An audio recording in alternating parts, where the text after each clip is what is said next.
stuff that I have to distribute to people who bought it. So, and then with that, I'm gonna, I guess, Russell, do I have you down as moderating of this? I don't know what's going on. Yep, I'm down to moderate. You're stuck with me. Sorry. Not sorry. All right, I'm gonna start us off. We'll get to the introductions in a minute, but I'm gonna tie us into the last panel real quick. Rob, I'm gonna put you on the spot and ask you a question. Okay. I don't remember this because I read the books, but I read them right after your Kickstarter came out. How long did it take your Vikings to launch? I was thinking the same thing. It took them about 50 years or so. Oh, okay. About 50 years. So the question for the con today is, will Elon make it to Mars in less than 50 years? And it's not quite the same. He made it to orbit in less than 50, but he started in a much higher spot. So yeah, the Vikings took about 50 years to get. Will he make it to 50 space. years? Our panel this morning is on kickstarting, or I should just say more generally, crowdfunding a creative project, and the segue there is that's a joke from Rob's Saga of the Iron Dragon, which was at some point, I think, is how I ended up meeting Rob, because he was kickstarting that project, and he had me sold at Vikings in Space, and got to that point. So our panel today is on crowdfunding. My name is Russell Newquist. I ran for a number of years a small publishing company. We did a number of crowdsourced projects that we'll talk about some in here. I'm going to start on this side and we'll go down. Let's keep the introductions brief and we'll go to the detailed stuff afterwards. Schantz. I have a grand total of one crowdfund project under my belt, which is probably a little idiosyncratic compared to the usual project, and I'll be looking forward to telling you about it. Travis Corcoran, software engineer, part-time farmer, been rated by the Joint Terrorism Task Force. I'm currently a state rep in New Hampshire, and I've run 2 Kickstarters. And Rachel Fulton Brown, and I'm a professor at the University of Chicago, which means I'm not used to having to raise money in quite this way, which is very useful. And I learned everything I know about Kickstarting from listening to these guys the last few years. Well, yes. So. And we had a successful Kickstarter this year. From working on it yourself. I'm Rob Kroese. You probably know who I am by this time. Author and whatnot. Con organizer apparently, and I've run, I don't even know how many Kickstarters, so I guess I've learned a few things. All right, so crowdfunding your project is the theory of our panel today, and I'm going to start with a bit of an open-ended question and just kind of let it go out to the panel in general. Actually, I think we'll just go down the line with this. We'll start at the other end with Rob this time. What is the number one thing you wish you had known before you did your first Kickstarter project? Boy, that's tough. There's a lot of little things. I think that probably one thing that I learned relatively late, and that actually Travis kind of clued me in on, is that there are people out there who want to give you money. That you don't have to. There are different tiers of people. There are going to be people who want, an ebook for $5 or whatever, and you can target those people. But there are also people, particularly in our space, the sort of conservative-ish libertarian space, because there's people now who are like so fed up with all the progressive political stuff being shoved into everything that and Hans can speak more about this because he really took advantage of it. I'm kind of on the line with that, where I'm in that space, but I don't lean into it quite as hard as some of the people. But there are people who, if you appeal to them, if they really like, if they see, oh, Space Vikings, or they see, oh, this is a conservative sci-fi author who's bucking the establishment or whatever. There are people out there who will want to give you $100 or $500 or $1,000, and you just have to give them an excuse, basically, to do that. Say, look, this is what I'm giving you. That's worth $1,000, and it's not going to cost you $1,000, obviously, but you can if you can put in their mind the idea that yes, you're giving them $1,000 worth of value, they will give you money. Yes, can confirm that this is so we ran a Kickstarter for Draco Alchemicus this spring, and one of the things that Kickstarter sets up very well is that you have those tiers. Take advantage of them, because there will be those people that want to give you $1,000, and you need to give them the opportunity. Yep. So the thing I two things. One, you should have a mailing list before you start, because you actually have to have an audience that is paying attention to you. So the pre-prep is essential. But the opposite thing is, you don't learn any of this unless you do it. And so I'd say, I mean, the great thing that we learned from doing the Draco Alchemicus Kickstarter was you have to think very, very powerfully about how you're pitching your project, and having to set it up in the formal space of the Kickstarter or some other crowdfund situation teaches you all of the things you hadn't thought about yet. So I think it's not so much, what can I prep properly for it before I go in. You've got to go in, and then you start learning the things that you wish you had known beforehand. And one of the primary thing that we came out of is you need that email list before you start. So we've made on our website a newsletter, subscribe to our newsletter, and recognizing that that's the thing that you need going forward to be able to get the attention of the people that you are going to give you $1,000. So one piece of background that I didn't give that is relevant to this is that for about 14 years, I ran my own e-commerce company, and at its peak, I was about 15 employees, and revenue was around 1.5 or 2 million a year. Profits were much closer to zero, sometimes below zero. So that's why I'm no longer doing that. But that was a trial by fire in learning that, you eat what you kill, and you are responsible for killing it. So I read a lot of marketing books. So the crisp answer to the question of what do you wish you knew for your Kickstarter is nope. At that point, I wish I knew a bunch of stuff before I ran the company. But because I ran the company, I knew much of what I needed to know when I was running the Kickstarter. And so so I would say, go out, Google for the 10 best marketing books, or, ask me, I can, dig into it and give you a list. Generic marketing is a discipline that is 100 or 150 years old, and people are masters at it, and they write down all of the quote unquote secrets, and you can get them for, $60 in books. So a few of these, we talked about give people the opportunity to give you money.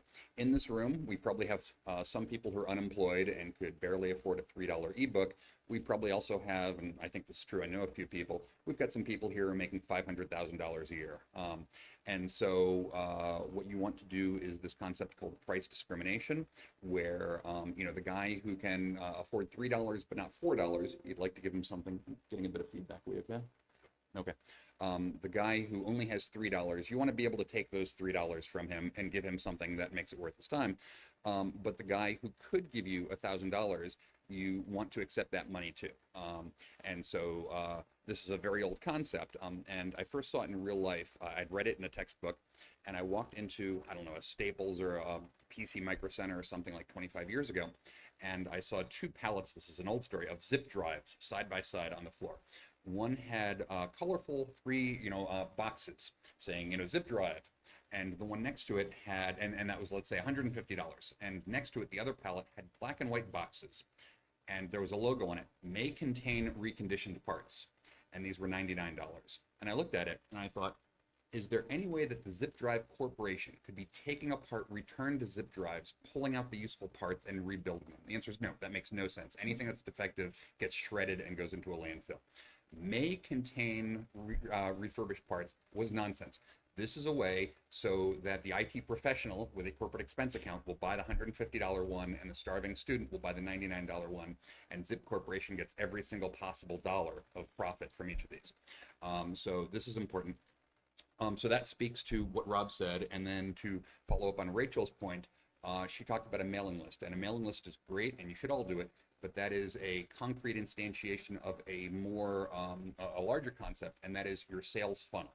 And so anytime anyone is selling anything, they start with the list of 9 billion human beings, and then you narrow it down to who's here, within 50 miles, who's in the market to buy a car someday, who's in the market to buy a car now, who has seen my TV commercial, who has called the phone number, and the funnel gets narrower at each step, but it also gets more serious. So when you're running a sales funnel, there is always the concept of what is the next action you want them to take. So if you're handing out a flyer, at the bottom of the flyer, if your book is ready, it has a QR code. I've got my sales funnel in the other room. There's a QR code, there's a price list, and at that point, the next step is give me money. Earlier steps, like right now, Thales and I are talking up a project that hopefully we have ready in a year. There's nothing for sale yet, but we have flyers, and those flyers have Twitter handles that you can follow. So that gets you into our sales funnel, much like a mailing list.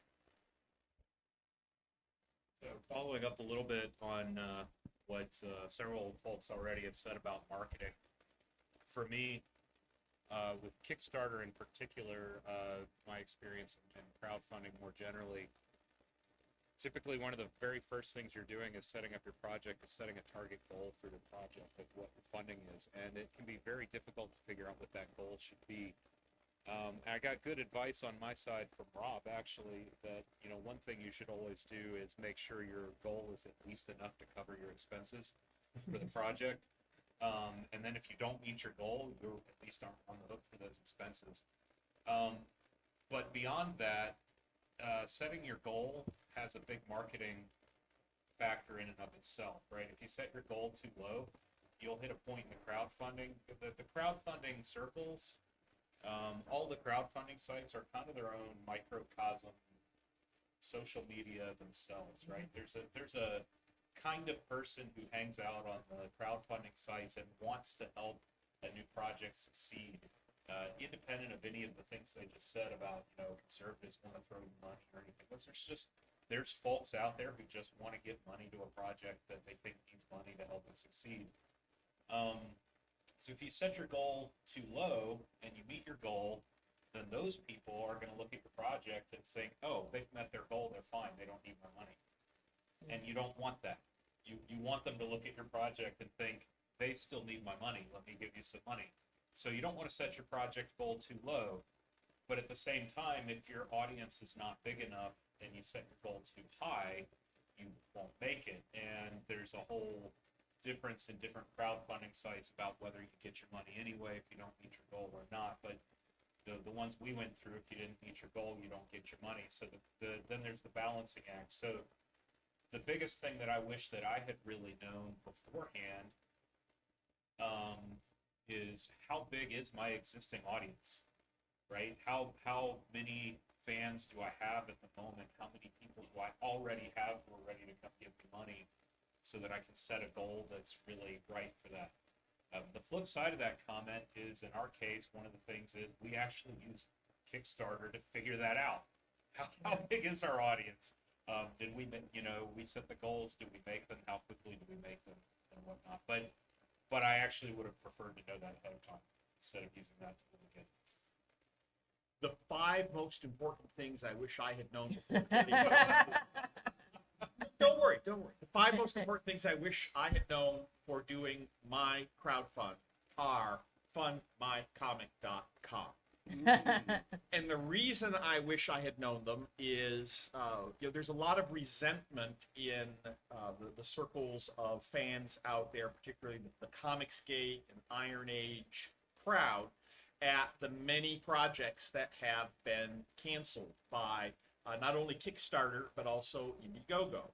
And a lot of the cancellations are kind of egregious, like mine, where they said, oh, that project's fine, and they let it go 26, 27 days to a 30-day funding period, and only after it's funded do they pull the plug on it. Fundmycomic.com just started in January of this year, so it's a great organization with ideologically friendly people. They're hosting a lot of great crowd funds. I would seriously look at that. Now, the advantage of working through Kickstarter or Indiegogo is that organic community that's already there. And, I talked with Rob and compared notes on this, and he got, favored boy status on Kickstarter with his, this is a project we like, and they're promoting it, and they're pushing it to the top of their results. That did drive a lot of people to his project. In my case, when I looked at the Kickstarter statistics, or at least what I examined before they pulled the plug on me, I was driving probably 85% or so of the people who were coming to my Kickstarter, and then Kickstarter was collecting their fee on all that traffic I drove to their website. Fund My Comic has lower fees, and the other thing that I think is really good about their model is the usual crowdfund model is all or nothing. Meet your goal or project's canceled. And that makes sense if you're doing some kind of really expensive high-ticket item. If you're funding a $30,000 graphic novel, you don't want to pay that and then discover there's no audience for it. So that makes sense for you to do an all or nothing. Let me make sure I've got the funding to pay for all the graphic art for this graphic novel I want to do.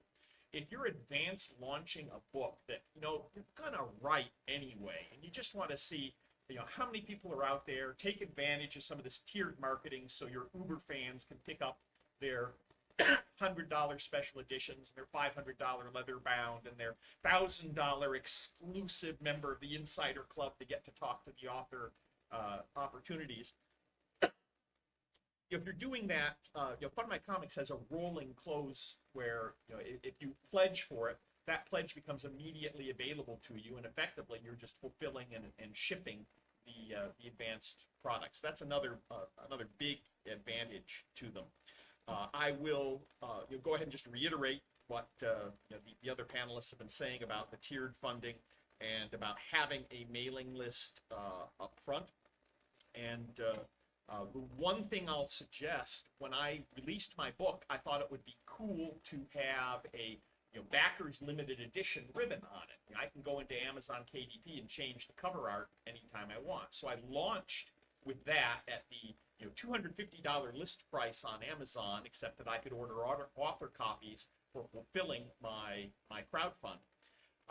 One word of warning: when Amazon sees lots of purchases, they produce additional print copies so that they can then fulfill them without having to print them from scratch. So after I'd done that, and after I'd changed the cover, and after I'd released it, I started just ordering some author copies. And if you ordered the print copy, there's a good chance at least the first dozen or so people got that special collector's edition logo on the cover. So if you're going to play that, it's a nice game to play. But if you're going to do it, you might want to look at maybe getting that published from a different outfit, because there are a bunch of people who got my special edition weren't one of the 100 numbered copies out there. To jump in on that just for about 10 seconds, I also learned this lesson for my very first Kickstarter like 5 years ago. I had used lulu.com to publish the early ones, sort of an accident from ignorance, but that actually is what one should do for these early things.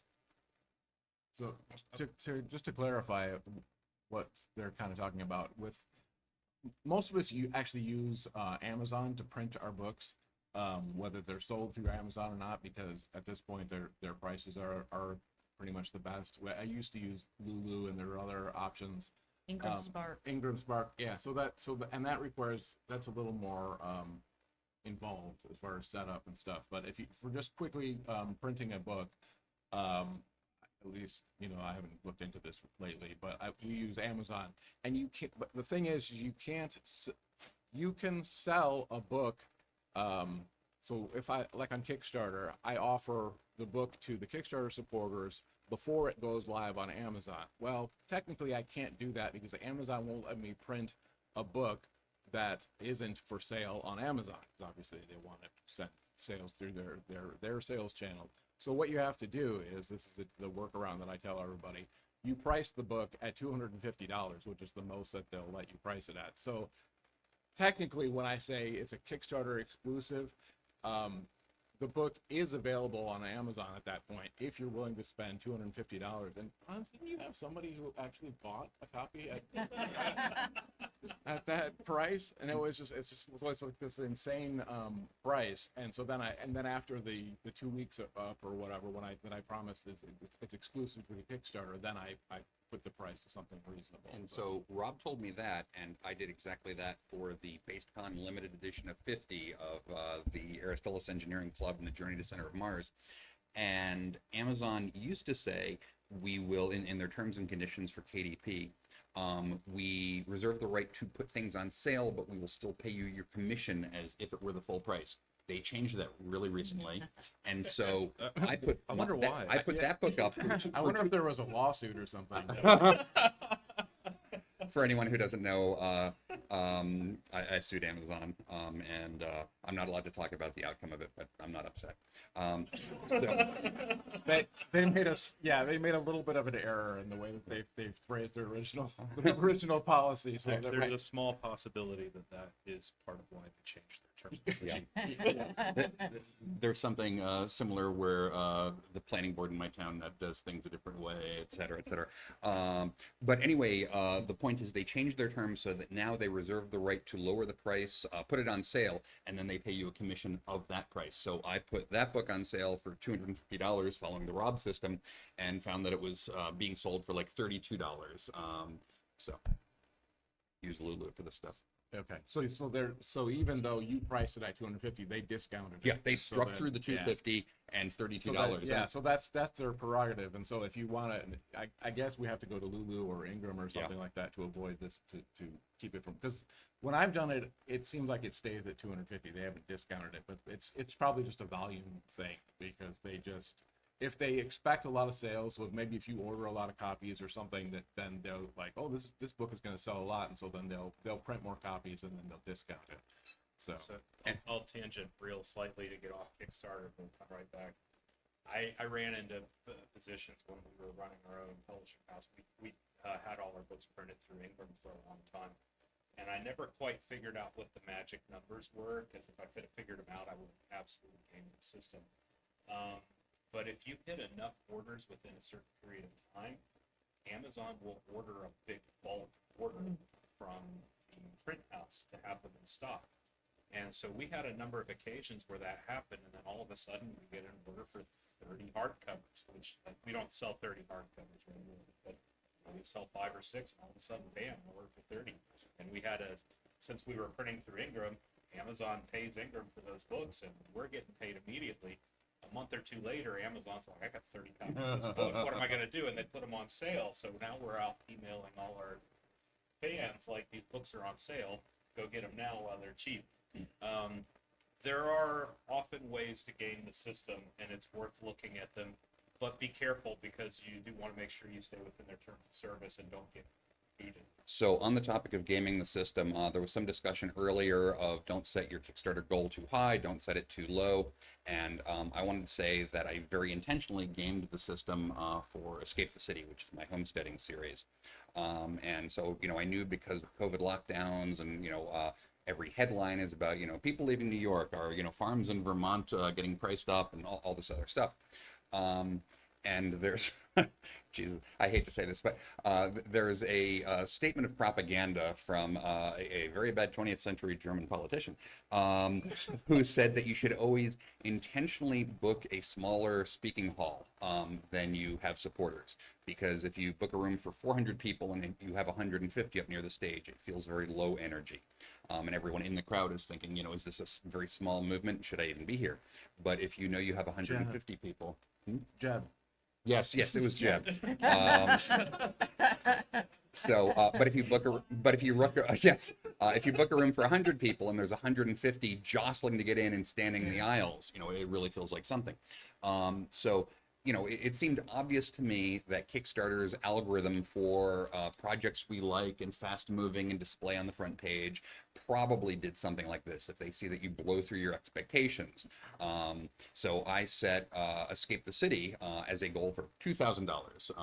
And I was hoping to do 30,000 or something. And I got something like $15,000 or $20,000 in the first day. And then Kickstarter slapped a badge on it, projects we like, fast moving, and put it on the front page. And that helped the crowdsourcing raise about $130,000 for that project. Now, that was a thing in a certain time. None of our science fiction novels are ever going to do that. But that's one plug for maybe setting your goal low, working your mailing list, and telling everybody, please order on the first day, because I think that'll give a good chance of goosing the algorithm. So I'm going to make a quick comment on that, and then I'll segue to the next question, because it feeds off that very well.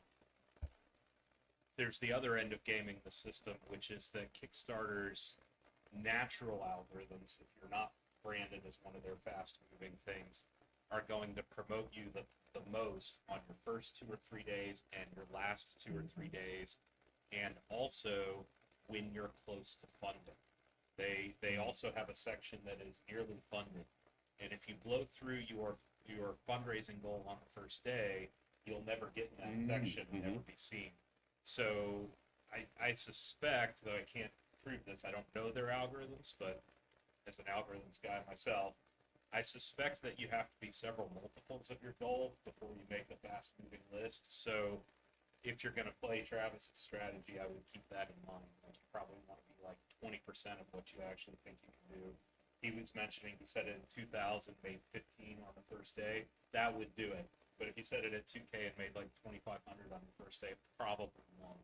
Don't take my Fully numbers as agree. gospel because I don't know their code, but the principle is almost certainly the way they've coded it. But that is Travis's answer is going to lead me into the next question that I was going to ask anyway, and I know for several people on this panel it does apply.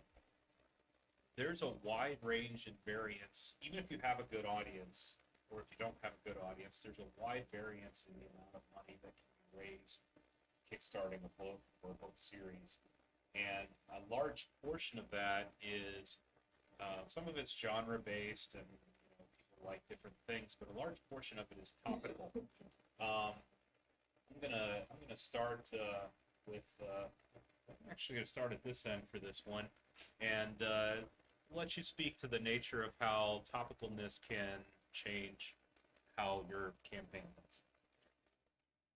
Well, if you can hit a hot button issue that a lot of people are interested in, that can draw a lot of publicity. Now, I knew there was a chance that my project might get canceled.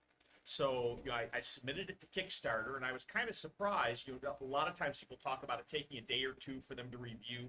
I mean, I hit the submit, and it was, boop, you're approved and live. So I got like auto approved. I guess I had the correct, politically correct language in there that their filters said, oh yes, this is something that we want to have promoted. Now the problem with that, of course, was I got fully funded and I started getting publicity, and I'm not sure quite what publicity triggered the extra attention to my project, because I was on Bounding into Comics, which has become an excellent and high traffic platform that's generally friendly to people on the right. And I was also on John Delarosa's live stream, which is kind of a source of a lot of potentially negative attention. But whatever it was, with a few days from the close, fully funded, the project got yanked on Kickstarter. Now, I was not as well prepared as I should have been for that. I guess I'll talk about that more when we get to the cancellation project. But taking, when we talk about how to deal with cancellations, but taking advantage of that and the Streisand effect publicity that it got, easily more than doubled what I had. I was sitting at about $4,000 of my $3,000 goal. And in about a week or so, I had managed to push that over $10,000 when I replatformed it on Fund My Comic.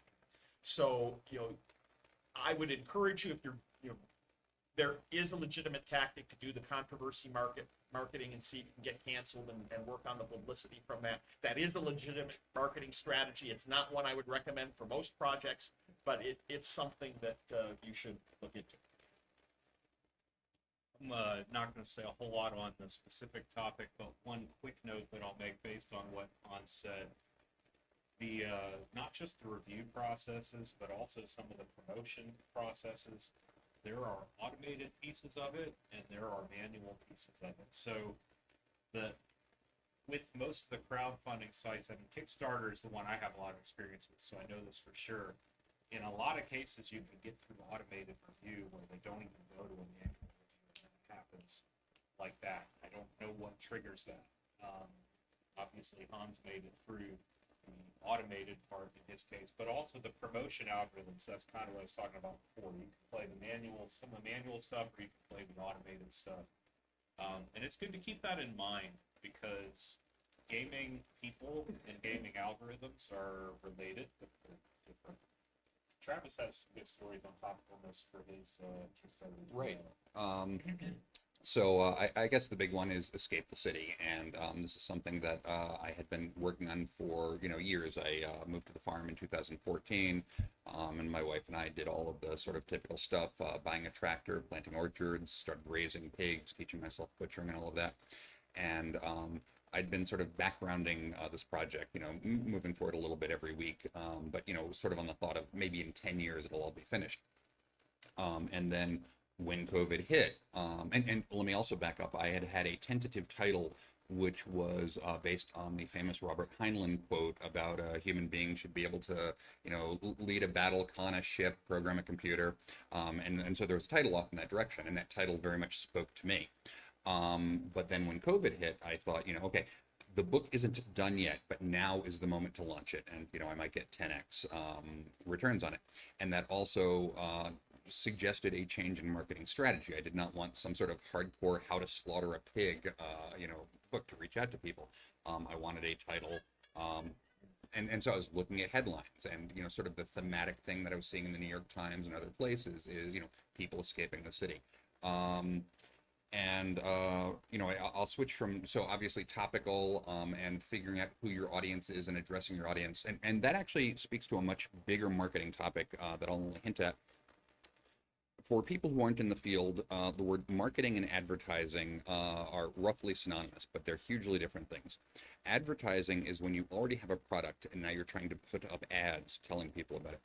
Marketing involves market discovery, because if you're a firm and you can cast brass and machine brass, there's a lot of things you could do. You could make industrial valves, you could make Home Depot valves that you're going to sell at $6 a piece, or you have the capabilities in your skill set to make sort of ultra high-end designer valves.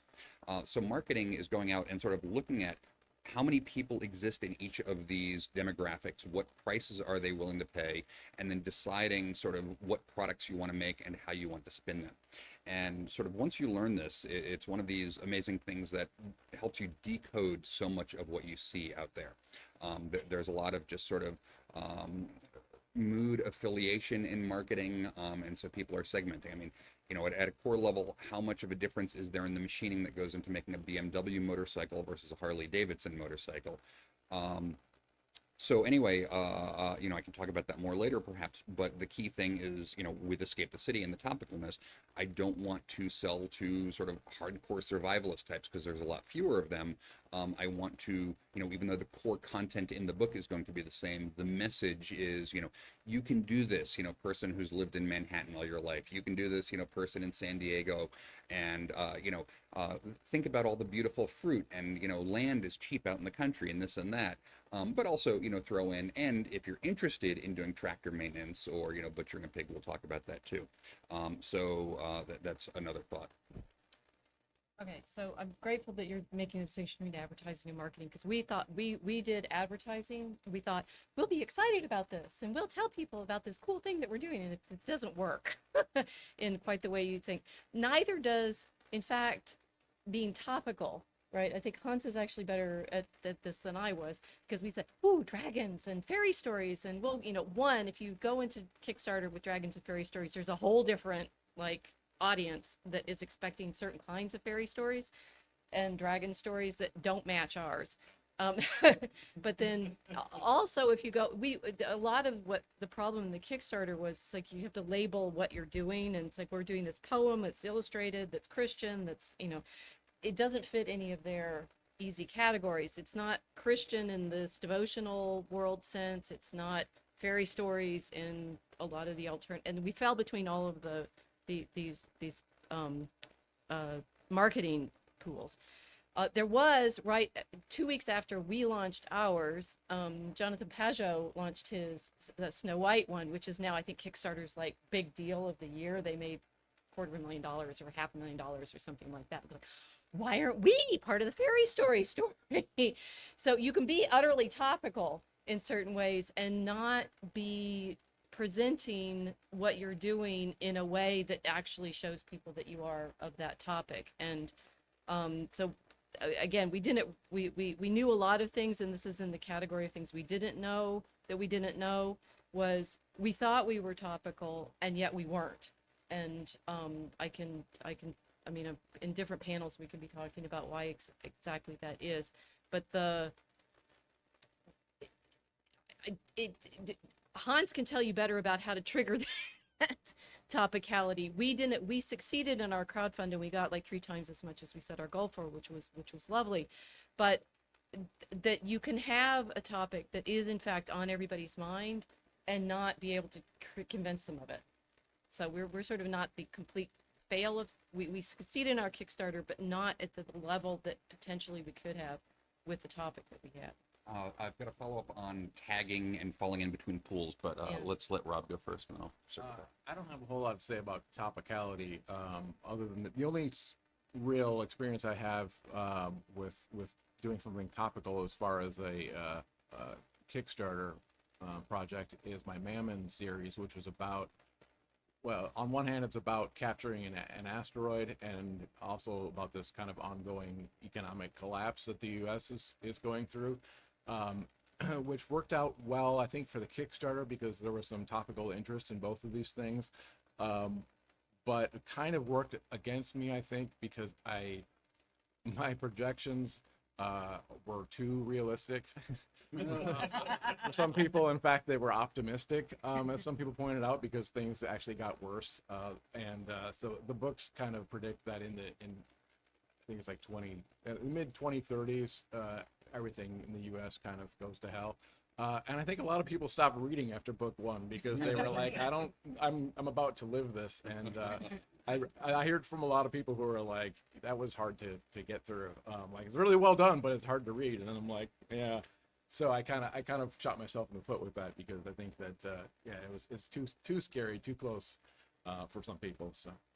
So talking about sort of marketing pools or demographics or psychographics, there's a wealth of data at Amazon. And let me back up and say that part of a marketer's job is to gather data from the real world before making decisions. You don't go with a hunch of, I like stories about cute goblins, so let's do a cute goblin story. You go off and you say, there are some goblin stories. This one has sold 6 copies. This one, but orc stories, those, that's what's hot. So you refashion it. It's really the same story. So Rob wrote his Mammon trilogy, and he edited and collected a collection of short stories by others writing in the same world. So I wrote a story there, and that's in the Mammon Collateral collection. And the agreement with Rob is that he had sole rights to that for a year, and then I got rights back or rights in parallel. So right now, 2 days ago, I was working to get that up at Amazon as a standalone book under just my own name. And so when you upload to Kindle, it wants to know what categories it's in. So I'm always, science and fiction and fantasy, subcategory science fiction, subcategory hard science fiction. And I thought, this one doesn't have space travel, at least the story I had written. So, I know there's all those EMP survivalist America, after the whatever genre. And what category are they using? So I clicked over, and first of all, I'm seeing, I do very well on Kindle, and I've got, 500, 4-star and 5-star reviews. And I'm clicking over to these, sort of garbage books, Across the Wastelands 12, The Wastelanding. And I'm seeing 7,000 5-star reviews. And I'm thinking, geez, how much money is this guy making? And the answer is a lot, I'm sure. And then I thought, what category is he in? And there was a category I hadn't seen before, and it wasn't in the science fiction and fantasy hierarchy. It was fiction/genre fiction/disaster. And so then I started clicking over into, Out of the Burning Lands 17, The Burning Lands. And he's also in genre/disaster. So I think that perhaps just 48 hours ago, I figured out a secret to, gaming the algorithm, not just Amazon's, but the human algorithm, that this, maybe if I tag my, somewhat post-apocalyptic story with that. And so depending on how that sells, I may have a huge career change in my writing. By the way, I joke about how much money that I lost on that Mammon Collateral thing it's you and Carl and Dan, Carl Gallagher and Dan Gaynor, a bunch of people here had stories in that thing, and I paid them so much that I actually lost a fair amount of money on that collection, but it was a cool way to get them and all their audiences involved in my Kickstarter. So really, I didn't lose money because the Kickstarter did better because of that. So it was a cool sort of joint effort, and it was fun and helped these guys out. So it was. Yeah, so can I keep it doing the add-on thing now? Okay, so, but one of the other things that we learned about, it's like you're trying to figure out what topical category you fit in, and we were saying, well, if we just called it a fairy story, but it's not really, so it's an epic, pirate, psychedelic, we went through all these, and we realized, no, we were better off with fairy story in the start, that sometimes when you're trying to slice it down into your precise category, I think that could backfire too. So we've gone back to, it's simply a fairy story. I'm listening to both of them, and I'm going to refrain from jumping in on this topic at the moment because I actually think we could do an entire panel on Amazon categories. Yeah. And This is just my I alone categories, not probably just could, Amazon. because I've done just the amount I could talk about on that for forever. But I'm not going to hijack this panel for that. Quickly before we do move on, Rob, I just want to check in with you. It's 11 o'clock now. How long I know we started late. How late should we go? Yeah, we should probably wrap things up in the next 5 minutes or so. 5 minutes or so. So if that's all we've got, then I'm going to take the next 5 minutes and open them up to questions if anybody has one. All right.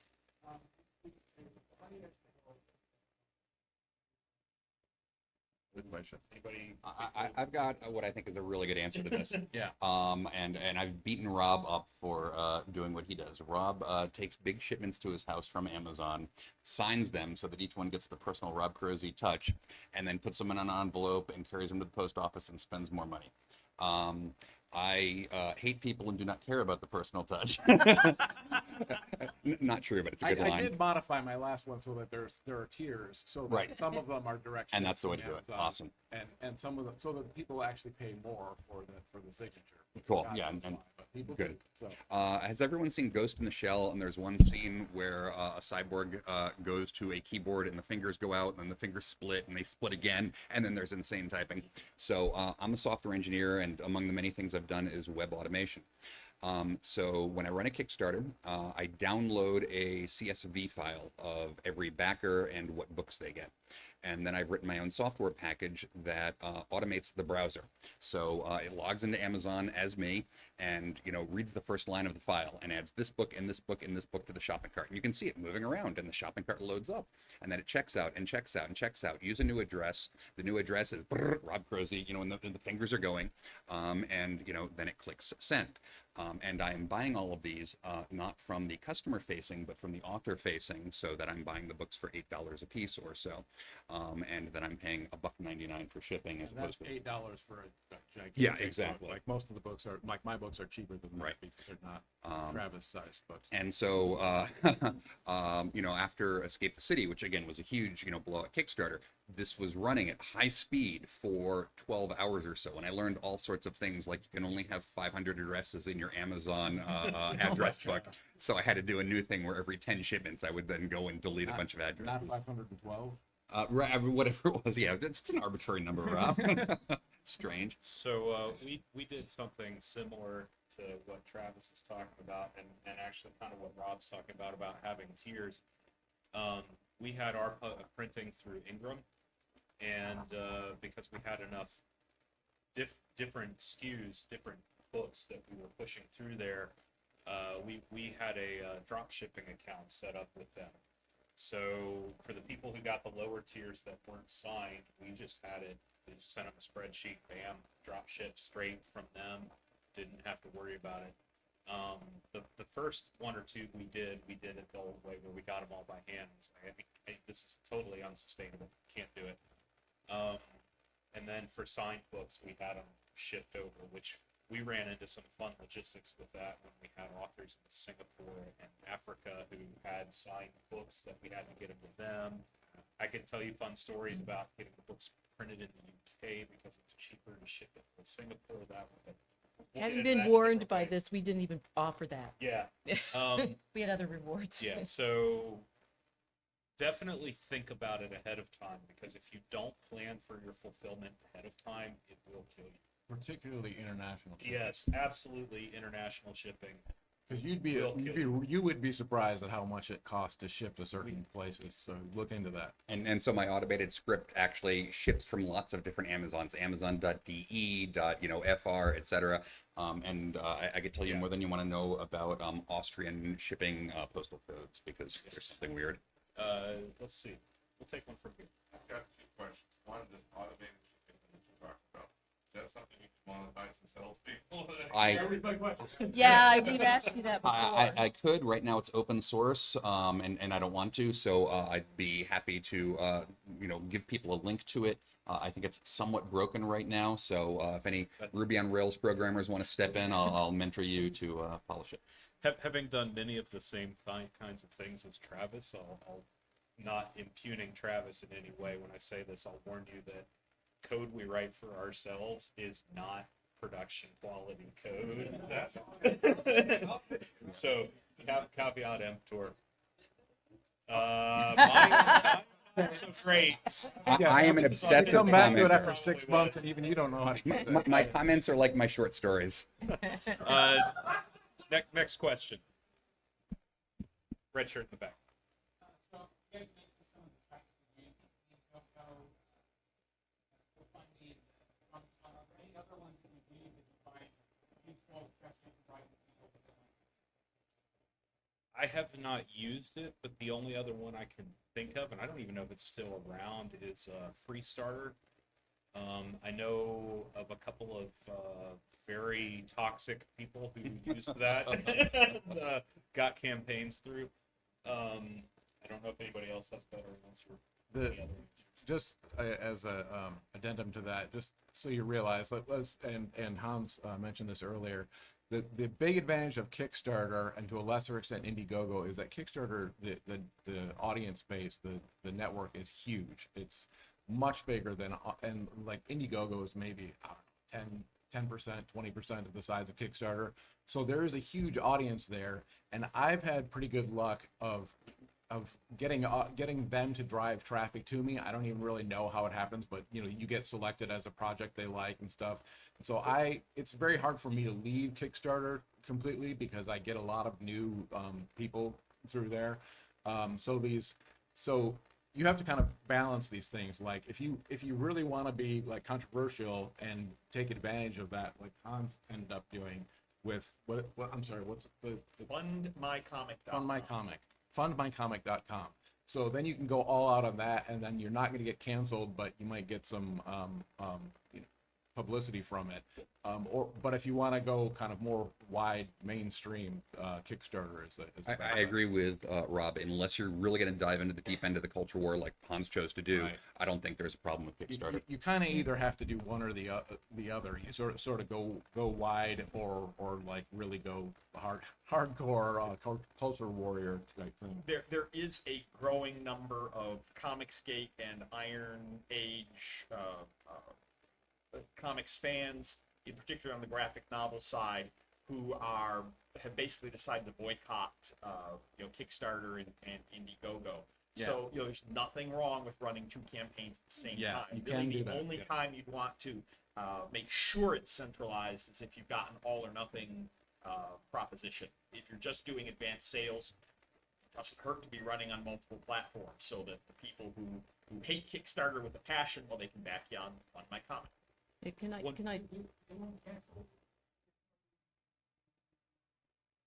Usually not, actually. And I've seen several folks run a campaign on one site. When it finishes, turn around like Kickstarter, and then when it's done, turn around. And now Kickstarter in particular, I will caveat that. I believe this is only true of Kickstarter. Read the terms of service for everybody. I will always say this: read it yourself. Don't take anything I'm saying as gospel, because they do change over time too. But I believe that Kickstarter in particular does have a clause that it must be new and original and not Yeah. sold somewhere else. So the hack that people usually do is they kickstart it first and then they run it on the other crowdfunding sites afterwards. One quick comment while I've got the mic, and then I'll let Rachel get hers in too, is on this topic. the audience you're getting from crowdfunding has usually, in my experience, a minimal overlap with the audience you're going to get from selling on Amazon and selling in other places. So don't be afraid that you're going to cannibalize your audience by going this way. You're actually going after a different group of people that you wouldn't reach otherwise. And hitting the multiple sites can help you with that, but that's one of the reasons why going to someplace huge like Kickstarter is valuable, because you're reaching new people. So on that note, a real quick thing. I'm curious, I'm doing an experiment right now to see if BasedCon cannibalizes from Kickstarter, because I've got the 50 or whatever 23 left copies. So I'll have some My feedback next year. suspicion is not much. I hope so. Because my experience is that those people often will pay you more than once. I've had people who I know for sure bought books on Kickstarter and on Amazon and through our website because they wanted to find ways to get us money, like we were talking about earlier. So these are all making me think of the general questions. One, this was way harder than I thought it was going to be, and it was hard, and I knew it was going to be hard. Kickstarter was challenging. Rob spent like hours and hours on the phone with me, talking me through all of the different setup. The thing I liked about Kickstarter and realized is if you're a beginner at this and you're not used to taking money, the platform is enabling you to collect money from people, and that is the fundamental thing about it being a Kickstarter, that they process the payments and they're going to help you go through all of that. What we're saying about Russell was saying about your audience, I had what I thought was a decent sized audience in my social media. Right, and I'm on multiple platforms. Like I'm on Facebook, I'm on X, I'm on Gab, I'm on Social Galactic, I'm on Telegram, I'm on some of the others maybe that I've forgotten about. Those audiences overlap less than you think, right? They in fact overlap not at all in certain respects, and they also don't necessarily overlap with the people who are willing to give you money, which is why we ended up with the funneling question of the email list.